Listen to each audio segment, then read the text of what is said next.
ఆరాధనలోనికి ప్రవేశింపక మునుపు పరిశుద్ధ గ్రంథములో నుండి కొన్ని జీవముగల మాటలు చదువుకొని వాటిని ధ్యానించి మనం ఆరాధనలోకి ప్రవేశిస్తాం. హెబ్రీయులకు రాసిన పత్రిక అపోస్తులైన పౌలు హెబ్రీయులకు రాసిన పత్రిక 9వ అధ్యాయము 28వ వచనము. అపోస్తులైన పౌలు హెబ్రీయులకు రాసిన పత్రిక 9వ అధ్యాయము 28వ వచనము. అందరం కలిసి చదువుకుందాం. Hebrews chapter 9 verse 28. అలాగుననే క్రీస్తు కూడా అనేకుల పాపములను భరించుటకు ఒక్కసారి అర్పింపబడి తన కొరకు కనిపెట్టుకొనిండు వారి రక్షణ నిమిత్తము పాపము లేకుండా రెండవసారి ప్రత్యక్షమగును. మరొకసారి హీబ్రూస్ చాప్టర్ 9 వర్స్ 28. హెబ్రీయులకు రాసిన పత్రిక 9వ అధ్యాయము 28వ వచనం.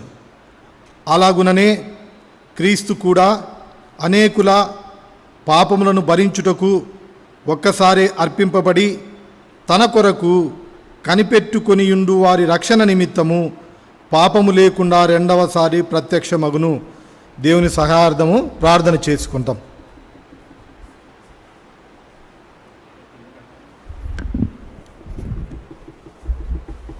ప్రేమగల మా తండ్రి, జీవములేసు రక్షక, నిన్న నేడు నిరంతరము ఏకరీతిగా ఉన్న దేవుడవు, మారని మార్పు చెందని దేవుడవు, సజీవుడైన దేవుడుగా ఉన్న విధానం అంతటికే నీకు స్తోత్రాలు. మరొకసారి నీ యొక్క బిడ్డలముగా సంఘముగా దేవా నీ యొక్క పాద సంధికి వచ్చి మేము ఆరాధింపక మునుపు నీ యొక్క లేఖన భాగములో నుండి పరిశుద్ధ గ్రంథములో నుండి నీ యొక్క జీవపు మాటలు మేము కొన్ని నిమిషములు ధ్యానించి వాటిని ఆధారం చేసుకుని నిన్ను యథార్థముగా ఆత్మతోనూ సత్యముతోనూ ఆరాధించే వారిగా మమ్మల్ని ఉంచమని, దేవా యొక్క సమయమును ఆశీర్వాద కారణముగా చేయమని, దేవా ఇంకా ఎవరైతే ఈ యొక్క జూమ్ ద్వారా మీ యొక్క సన్నిధికి రాకుండా దూరంగా ఉన్నారో వారందరూ వచ్చి నీ యొక్క సన్నిధిలో నీ యొక్క జీవపు మాటలు విని ఆరాధించడానికి మమ్మల్ని సిద్ధపరచమని, అయోగ్యుని ఎన్నికలేని వాడిని నీ యొక్క నామమును ఉచ్చరించడానికి కూడా యోగ్యత లేని నన్ను శిలవజారును మరుగుపరచమని, నీ యొక్క మాటలను నా నోటి యందు దయచేయమని, నీవే మీ యొక్క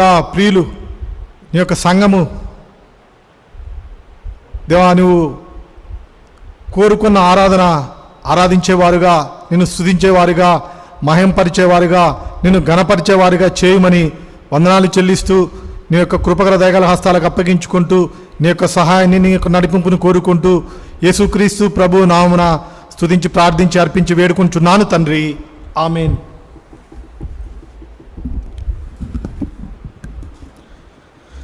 హెబ్రీయులకు రాసిన పత్రిక 9వ అధ్యాయము 28వ వచనము.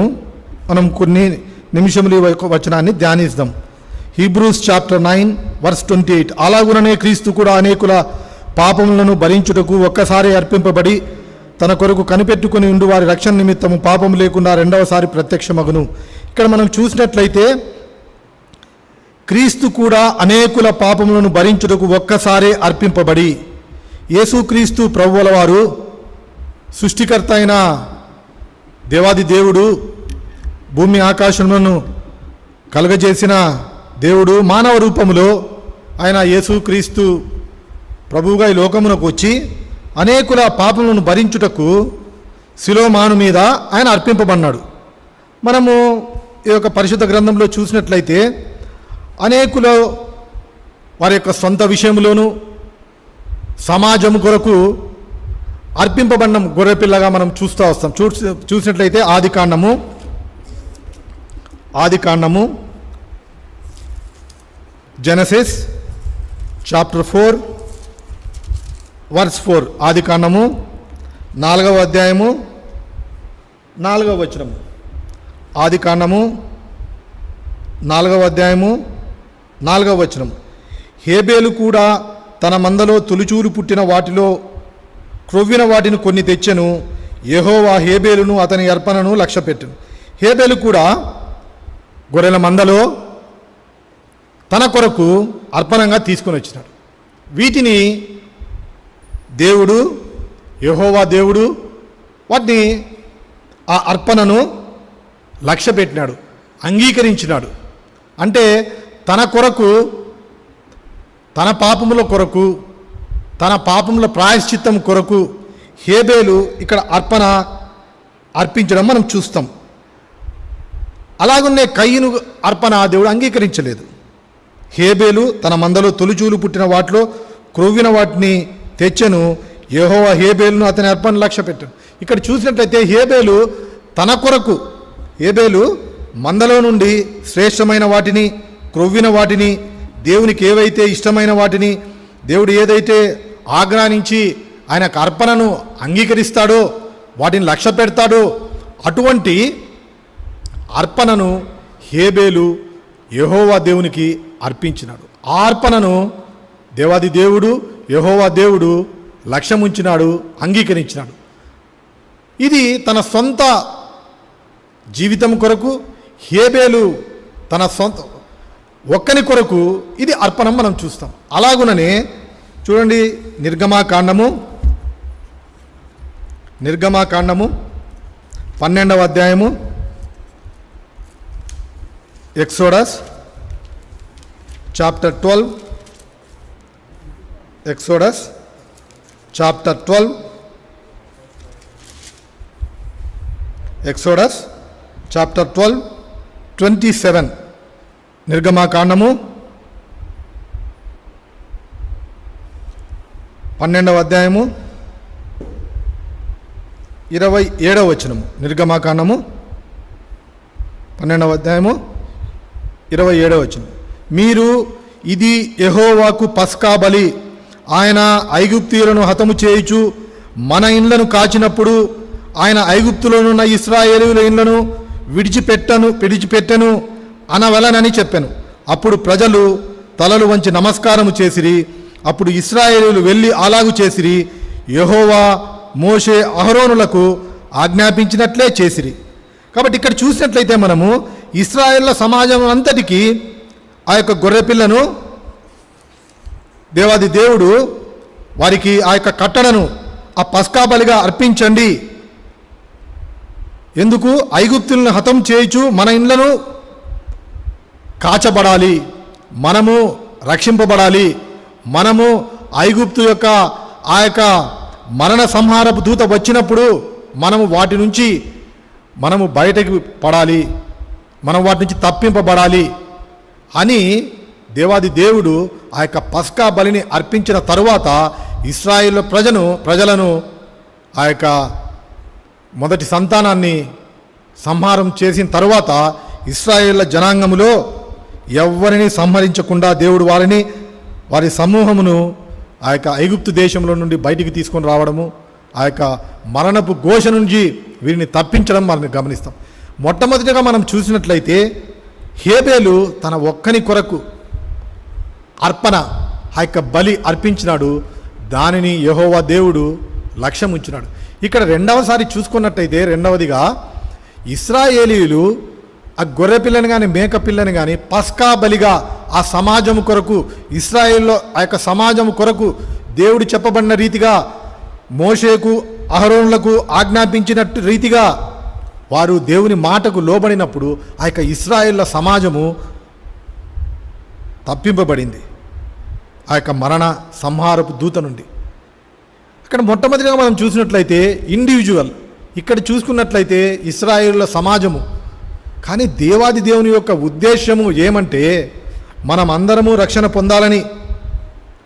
ఆ యొక్క పస్కా బలి యొక్క రక్తం ద్వారా ఇశ్రాయేలును రక్షించడం మనం చూస్తున్నాం. ఇక్కడైతే ఇప్పుడు చూడండి, యోహాను రాసిన సువార్త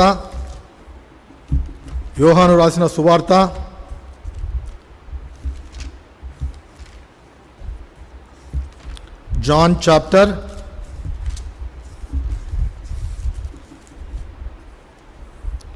1 అధ్యాయము 29వ వచనము. John chapter 1 verse 29. మరునాడు యోహాను యేసు తన యొద్దకు రాగా చూచి ఇదిగో లోక పాపమును మోసుకొని పోవు దేవుని గొర్రెపిల్ల. కాబట్టి యేసుక్రీస్తు ప్రభువారు ఒక ప్రజ కొరకు, ఒక మనిషి కొరకు, ఒక జనాంగము కొరకు ఇశ్రాయేల్ లాగా ఈ లోకమునకు రాలేదు. కానీ లోక పాపమును మోసుకొని పోవడానికి, లోక పాపం అంతటి కొరకు ఆయన శిలువలో ఆయన అర్పించినాడు తన ప్రాణాన్ని. చూడండి, వదకు తేబడిన గొర్రెపిల్లలాగా ఆయన లోక పాపమును మోసుకొని దేవుని గొర్రెపిల్లగా ఆయన శిలువలో మనందరి కొరకు, లోక పాపం అంతటి కొరకు, లోక పాపములో మనమందరము, లోకంలో మనం ఎట్లా కలిసి ఉన్నామో, లోకంలో ఎట్లా మనం ఉన్నామో దాని రీతిగా లోకములో ఉన్న వారందరి కొరకు యోహాను చెప్పిన రీతిగా యేసుక్రీస్తు ప్రభువారు లోక పాపమును మోసుకొని పోవు దేవుని గొర్రెపిల్లలాగా ఆయన ఈ లోకమునకు వచ్చి లోకములో ఉన్న పాపం అంతటినీ ఆయన మీద వేసుకొని, అంత మాత్రమే కాదు, ఆయన వదకు తేబడే గొర్రెపిల్లలాగా యెషయా గ్రంథము చూడండి 53వ అధ్యాయము, యెషయా గ్రంథము 53వ అధ్యాయము, యెషయా గ్రంథము ఐజయా చాప్టర్ 53, యెషయా గ్రంథము 53వ అధ్యాయం 7వ వచనము. Isaiah chapter 53 verse 7. అతడు దౌర్జన్యము నొందెను, బాధింపబడినను అతడు నోరు తెరవలేదు. వదకు తేబడు గొర్రెపిల్లయు, బొచ్చు కత్తిరించు వాని ఎదుట గొర్రెయు మౌనముగానున్నట్లు అతడు నోరు తెరవలేదు.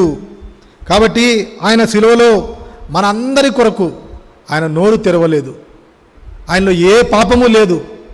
అయినప్పటికీ యోహాను భక్తుడు చెప్పని రీతిగా మన పాపములన్నిటి కొరకు ఆయన శిలువలో ఈ లోక పాపమును మోసుకొని పోయి శిలువలో మనందరి కొరకు తన అమూల్యమైన రక్తాన్ని, నిర్దోషమైన రక్తాన్ని, నిష్కలంకమైన రక్తాన్ని, యేసుక్రీస్తు ప్రభువారి రక్తాన్ని, క్రీస్తు రక్తాన్ని మనందరి పాపముల కొరకు ఆయన గొర్రెపిల్లలాగా శిలువలో వధింపబడినాడు.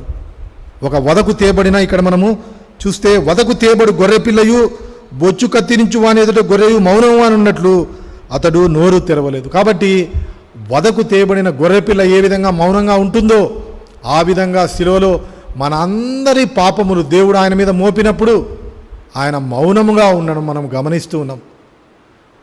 ప్రేమైన వారలారా, గమనించినవా? నీ కొరకు నా కొరకు ఆయన శిలువలో అటువంటి గొప్ప త్యాగాన్ని చేశాడు. మానవులందరి కొరకు లోక పాపమును మోసుకొని పోయే గొర్రెపిల్లలాగా ఆయన శిలువలో మనందరి కొరకు వధింపబడినాడు. అంత మాత్రమే కాదు, ఆయన చూడండి రోమా రాసిన పత్రిక 5వ అధ్యాయము, రోమా రాసిన పత్రిక 5వ అధ్యాయము 15వ వచనము. Romans chapter 5 verse 15. అయితే అపరాధము కలిగినట్టు కృపావరము కలగలేదు. ఎట్లనగా ఒకని అపరాధము వలన అనేకులు చనిపోయిన ఎడల మరి ఎక్కువగా దేవుని కృపయు యేసుక్రీస్తును ఒక మనుష్యుని కృపచేత దానమును అనేకులకు విస్తరించెను. కాబట్టి యేసుక్రీస్తు ప్రభువు శిలువలో మన అపరాధముల కొరకు చనిపోయినాడు. కాబట్టి ఆ దేవుని కృప ద్వారా యేసుక్రీస్తు ప్రభు అనే ఒక మనుషుని ద్వారా శిలువలో ఆయన గొర్రెపిల్లగా మన అందరి పాపములు, ఇదిగో లోక పాపమును మోసుకొని పోవు దేవుని గొర్రెపిల్లని యోహానుడు ఎలా చెప్పి ఆయనకి ఆ యొక్క నామధేయాన్ని అర్పించాడో అలాగునే యేసుక్రీస్తు ప్రభువారు మాట మాత్రంగా కాదు, ప్రవచన రూపంగా కాదు, యెషయాలో చెప్పినట్లు సశరీరుగా ఈ లోకమునకు వచ్చి ఈ లోకములో ఆయన తన శరీరాన్ని గొర్రె పిల్లవలే ఆయన మనందరి కొరకు, లోకపాపం అంతటి కొరకు శిలువలో వధింపబడినాడు.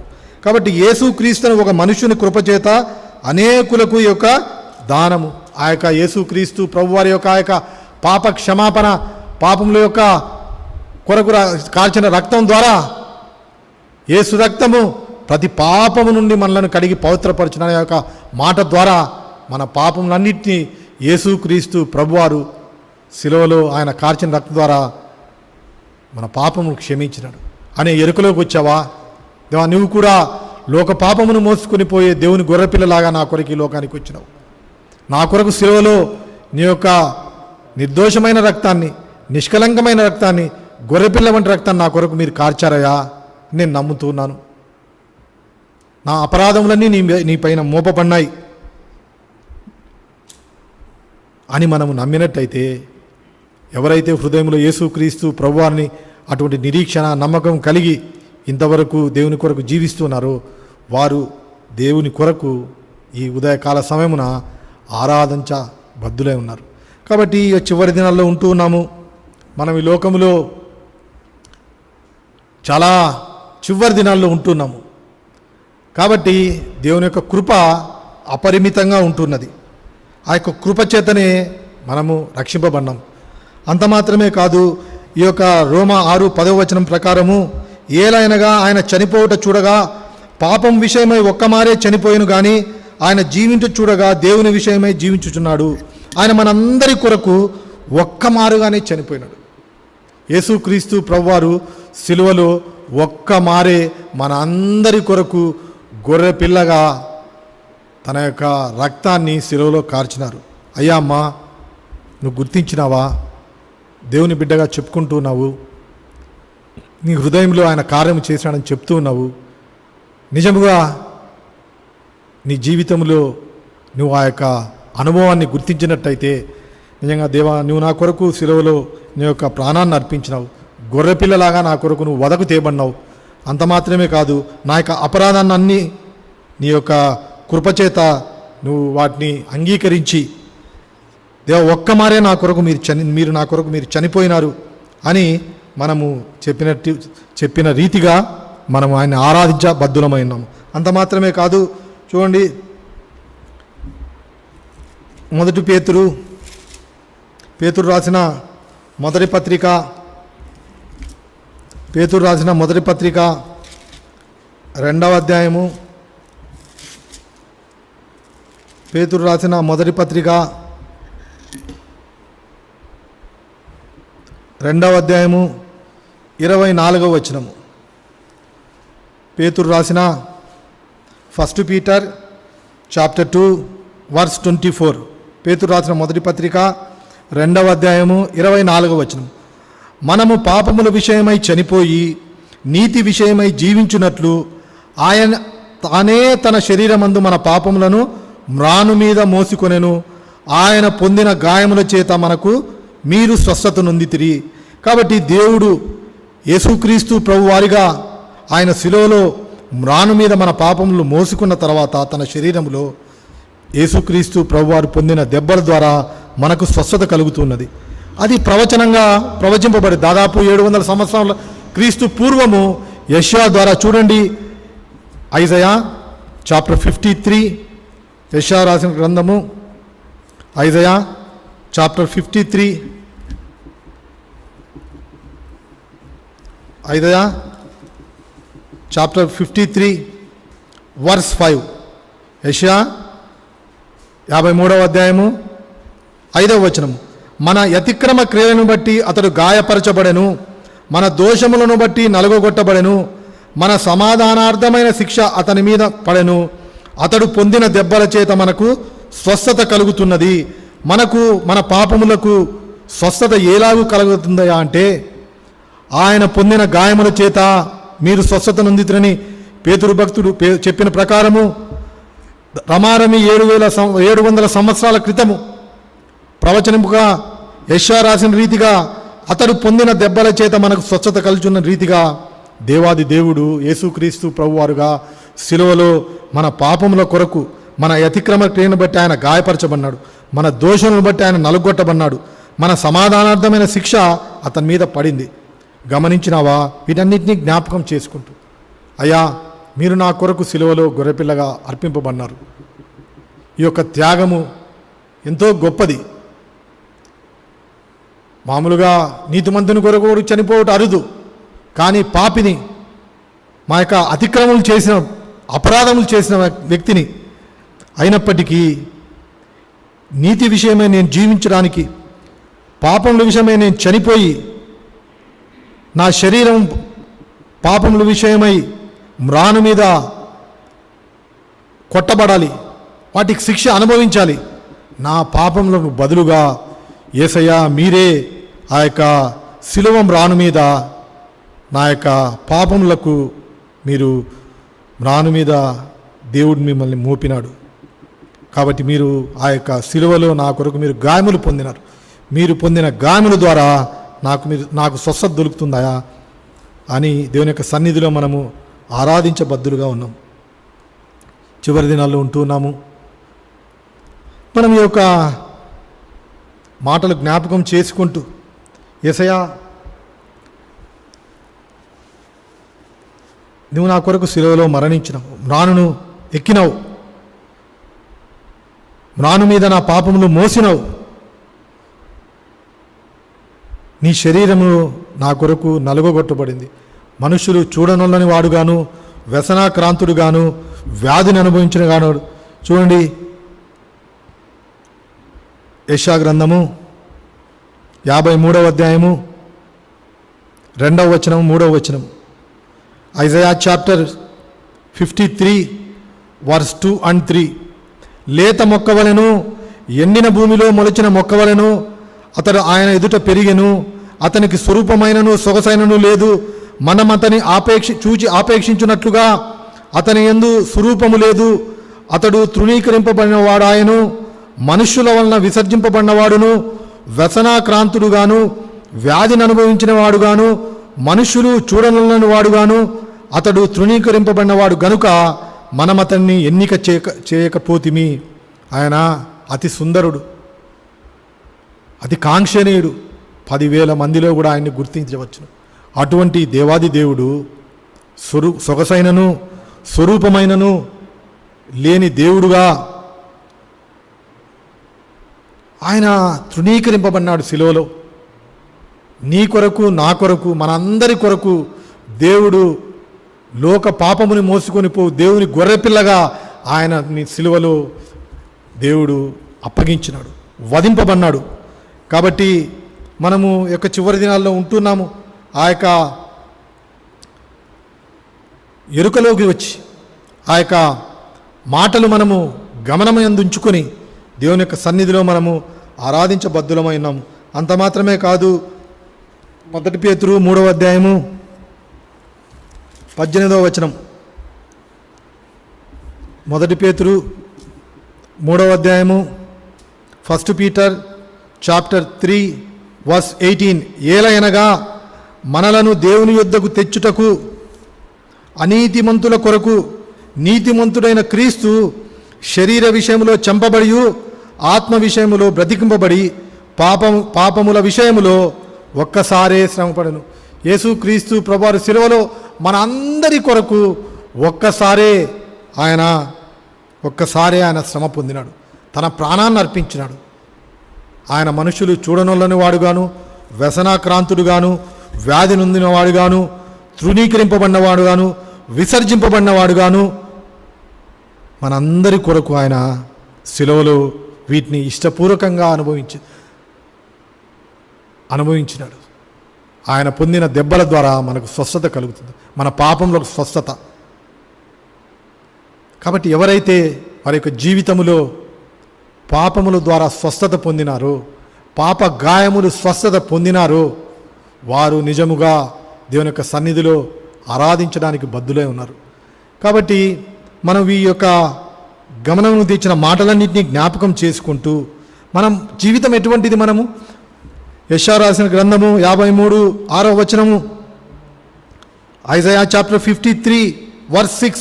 మనమందరము గొర్రెల వలె త్రోవ తప్పితిమి, మనరు ప్రతి వాడును తనకిష్టమైన త్రోవకు తొలిగెను, యెహోవా మనందరి దోషము అతని మీద మోపెను. ఎలాగ మోపినాడు? యోహాను రాసిన సువార్త 1వ అధ్యాయము 23వ వచనములో ఎంత స్పష్టంగా, ఇదిగో లోక పాపమును మోసుకొని దేవుని గొర్రెపిల్లగా, మన పాపములు ఆయన మోసుకొని పోయి దేవుని గొర్రెపిల్లగా మనందరి దోషమును దేవాది దేవుడు, యెహోవా దేవుడు, తండ్రి అయిన దేవుడు యేసుక్రీస్తు ప్రభువారి మీద మోపినాడు. అతని మీద యెహోవా మనందరి దోషము అతని మీద మోపెను. 53rd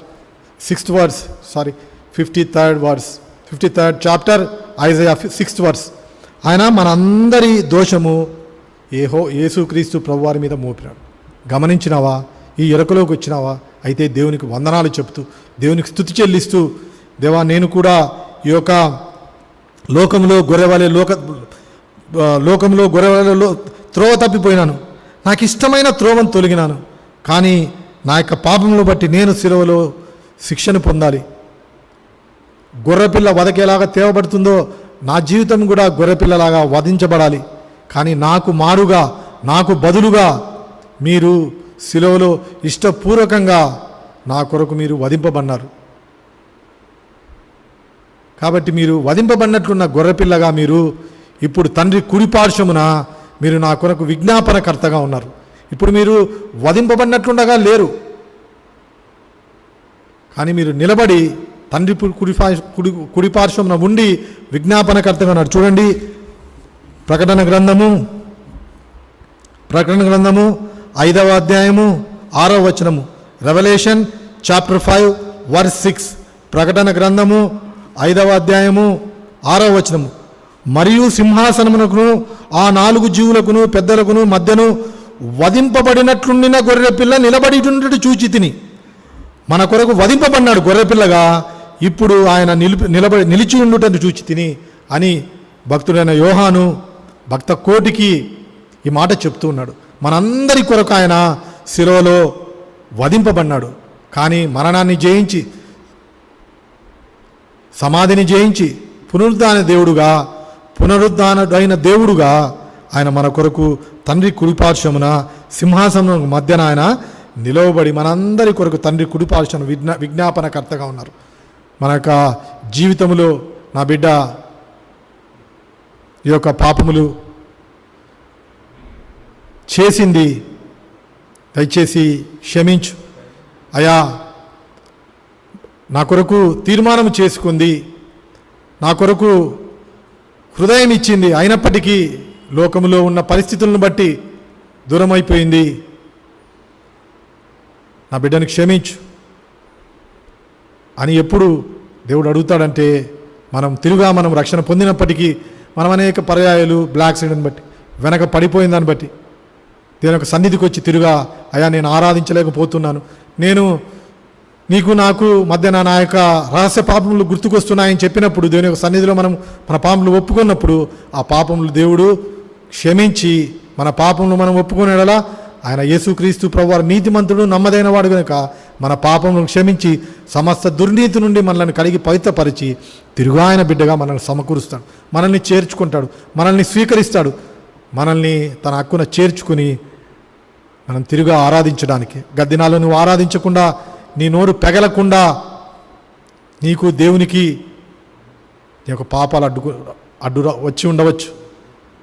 సందేహం లేదు, అనుమానం లేదు. దేవుని కొరకు నువ్వు ఒకనొక దినం తీర్మానం చేసుకున్నావు, దేవునికి హృదయం ఇచ్చినావు, దేవుని కొరకు జీవించినావు, అయినప్పటికీ కొన్ని పరిస్థితులను బట్టి వెనుకోకపోయినావు. ఈ సమయంలో అయితే దేవాది దేవుడు తండ్రి కుడిపార్శ్వమున వధింపబడినట్లున్న గొర్రెపిల్ల ఇప్పుడు నిలవబడి నీ కొరకు విజ్ఞాపనకర్తగా నువ్వు దేవుని యొక్క సన్నిధికి వస్తే, అయ్యా నేను గద్దినాలు ఆరాధించలేదు, నిన్ను గణపరచలేదు, స్తుతించలేదు, నా యొక్క జిహ్వాపరం అర్పించలేదు, నేను నీ కొరకు వస్తున్నాను, నా యొక్క ఆరాధన కూడా నువ్వు అంగీకరించవా అని నువ్వు దేవుని సన్నిధిలో వచ్చి నువ్వు దేవుని యొక్క సన్నిధిలో నీ యొక్క పాపంలో ఒప్పుకొని దేవుని సన్నిధిలోకి వచ్చి నువ్వు మొరపెడితే నీ పాపం క్షమించి నీ యొక్క ఆరాధన కూడా దేవాది దేవుడు, సృష్టికర్త అయిన దేవుడు గొర్రెపిల్లలాగా తన శరీరాన్ని సిలువలో మనందరి కొరకు అర్పించిన దేవుడు ఇప్పుడు ఆయన నిలవబడి సింహాసనమందు ఆసీనుడై తండ్రి కుడిపార్శ్వం ఉండి దేవుడు నీ యొక్క ఆరాధన కూడా అంగీకరించి నీ యొక్క ఆరాధన కూడా ఆయన ఆసీనుడై ఆనందించే దేవుడుగా ఉంటున్నాడు. కాబట్టి ఈ యొక్క చివరి దినాల్లో ఉంటున్నాము. గమనించినారా? ఆరాధన అంటే ఏంటంటే దేవుణ్ణి పొగడడం. కృతజ్ఞత స్తుతి అంటే కృత అంటే చేయబడినది. నీ యొక్క జీవితంలో, నా యొక్క జీవితంలో దేవుడు మన కొరకు ఏం చేసినాడు, జ్ఞత అంటే జ్ఞాపకం చేసుకుంటు, మనకి ఏదైతే చేసినాడో దాన్ని జ్ఞాపకం చేసుకుంటు.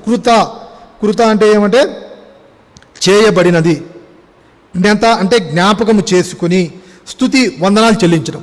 మన జీవితంలో ఆరాధన అంటే వేరు, కృతజ్ఞతాస్తుతి అంటే. ఆరాధన అంటే ఆయన్ని పొగడడం, ఆయన అంత గొప్పవాడు. చూడండి,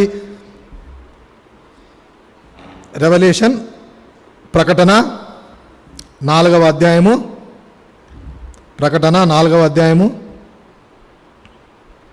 revolution chapter 4 verse 10. Revelation chapter 4 verse 10 and 11. ఆ 24 పెద్దలు సింహాసనమందు ఆసీనుడై యుండు వాని ఎదుట సాగిలపడి యుగయుగములు జీవించుచున్న వానికి నమస్కారము చేయుచు, ప్రభువా మా దేవా, నీవు సమస్తమును సృష్టించితివి, నీ చిత్తమును బట్టి అవి ఉండెను, దానిని బట్టియే సృష్టింపబడెను గనుక నీవే మహిమ ఘనత ప్రభావములు పొందనర్హుడవని చెప్పుచు తమ కిరీటములను ఆ సింహాసనము ఎదుట వేసిరి. ఇది ఆరాధన, ఇది పొగడడం. ఎందుకు? మననంతా దేవుడు నీవు సమస్తమును సృష్టించితివి, నీ చిత్తమును బట్టి అవి ఉండెను. కాబట్టి మన దేవుని యొక్క చిత్తాన్ని బట్టి మనం ఈ లోకంలో చలిస్తూ ఉన్నాం. దేవుని యొక్క చిత్తాన్ని బట్టే సమస్తము సృష్టి చేయబడింది. ఆయన యొక్క మాట ద్వారా సమస్తము జరిగించబడింది. ఈ లోకములో ఒకానొక దినమున కొంతమంది డాక్టర్స్ కలిసి ఒక గ్రూప్గా మానవుని శరీరంలో ఇన్ని అవయములు అవసరము లేదు, దాదాపు 70% అవసరం ఉన్నాయి, ఇంకా 30% ఒక్కొక్కటి ఎక్స్ట్రా రెండు పెట్టాడు దేవుడు, అవి తీసివేసే మంచిది అనుకొని ఒక తీర్మానానికి వచ్చినారు. వచ్చిన తర్వాత కొంతకాలం గడిచింది. ఒక 3 months తర్వాత మళ్ళీ వాళ్ళు గ్యాదర్ అయినారు. అరేరే, మనము 30% దేవుడు ఎక్స్ట్రాగా పెట్టినాడు, 70% చాలు అనుకున్నాము, ఈ 30%లో 15% చాలు, ఇంకా 15% దేవుడు ఎక్స్ట్రాగా చేసినాడని గుర్తించినారు. అంటే 85% దేవుడు మంచిగా చేసినాడు, 15% ఎక్స్ట్రాగా దేవుడు సృష్టించినాడు మానవుని జీవితంలోని డాక్టర్స్ గుర్తించినారు. అంటే దేవుని యొక్క సృష్టిని వారు ఒక 15% ఎక్స్ట్రా వేస్ట్ అని తెలుసుకున్నారు. చూడండి, మానవుని శరీరంలో అన్ని దేవుడు సమృద్ధిగా 2 కిడ్నీలు, 2 కనులు, 2 చెవులు, దేవుని యొక్క ఉద్దేశాలు అవి మానవునికి హృదయానికి గోచరము కానివి. మానవులైతే ఎక్స్ట్రా అనుకుంటున్నారు, అవసరం లేదని అనుకుంటున్నారు, కానీ డాక్టర్స్గా అనుకుంటున్నారు. కానీ దేవాది దేవుడైతే మానవుని సృష్టించిన విధం ఏంటంటే ఆయన చిత్తాన్ని బట్టి సంపూర్ణంగా చేయబడినాయి. చూడండి, ఒక చిన్న పిచ్చుకకు, ఒక చిన్న గ్రద్దకు దేవుడు ఆ యొక్క ముక్కు చేసే ఉద్దేశంలోనే అది ఆ యొక్క గ్రద్దకు ఎలాగైతే పొడుచుకొని ఆ యొక్క తినే విషయంలో ఎంత స్పష్టంగా తింటుందో, ఒక చిన్న పిచ్చుకకు ఆ యొక్క గింజలు వేరుకొనడానికి ఆ చిన్న ముక్కు ద్వారా తన గింజలు ఆ యొక్క కొట్టి టక్టకని తింటుంది. మానవుని శరీరంలో కూడా డాక్టర్సు ఇంకొక 6 నెలల తర్వాత లేదు మానవుని శరీరంలో సమస్తమైన అవయవాలు అవసరమే. ఒక కిడ్నీ ఒకవేళ ఫెయిల్ అయితే ఇంకో కిడ్నీ సర్వీస్లోకి వస్తుంది. ఒక చెవు పాడైపోతే ఇంకో చెవు ఆపరేషన్ చేసి మంచిగా చేయొచ్చు. ఒక చెవిని తీసివేసి ఒక చెవును పక్కన పెట్టేసిన తర్వాత, ఒక కన్ను పాడైపోతే ఇంకో కన్ను పెట్టచ్చు. ఒక లంగు ఊపిరితిత్తులు తీసుకుని ఇంకోటి పాడైతే ఇంకోటి సర్వీస్లోకి తీసుకోవచ్చు, ఇంకో ద్వారా జీవించవచ్చు అని గుర్తించి దేవుని యొక్క సృష్టిని నీవు సమస్తమును సృష్టించితివి, నీ చిత్తమును బట్టి అవి ఉండెను, దానిని బట్టి సృష్టింపబడెను గనుక నీవే మహిమ ఘనత ప్రభావమును పొందనర్హుడవని ఆ దినముల్లో చెప్పడం కాదు, కానీ ఈ దినాల్లో కూడా అందరము మనం చెప్పే రీతిగా ఉండాలి. కాబట్టి ప్రతి ఒక్కటి దేవుడు తన చిత్త ప్రకారంగా చేసినాడు. ఇది ఆరాధన, దేవుని పొగడడం, మనని సృష్టించిన సృష్టికర్తను పొగడం. కృతజ్ఞతాస్తుతి అంటే కృత అంటే చేయబడింది, జ్ఞత అంటే జ్ఞాపకం చేసుకుంటూ, స్తుతి అంటే వందనాలు చెల్లించడం.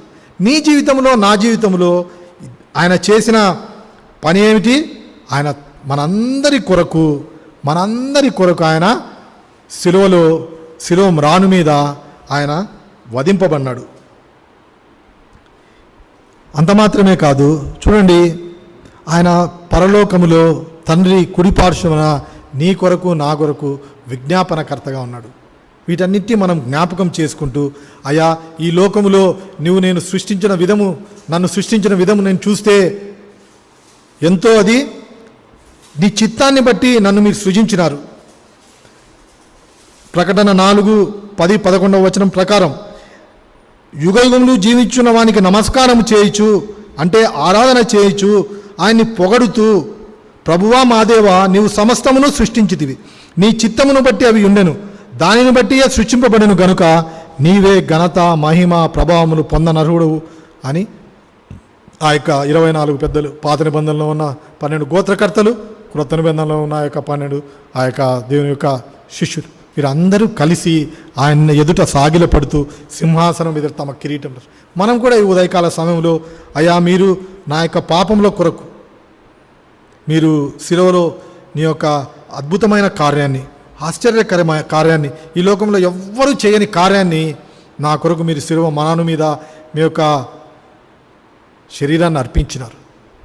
దాన్ని బట్టి నేను మీకు ఆ చేసిన కార్యాన్ని బట్టి నేను నీకు జ్ఞత అంటే జ్ఞాపకం చేసుకున్నా, మన రక్షణని జ్ఞాపకం చేసుకున్నా. అలా మీరు నాకు గొప్ప రక్షణని ఇచ్చినారు.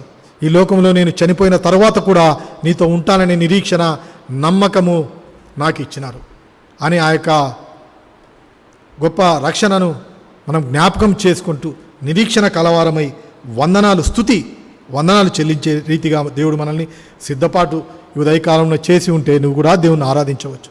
దేవుని యొక్క సన్నిధిలో మనం నిజంగా ఆరాధించే బిడ్డలముగా ఉంటున్నామా?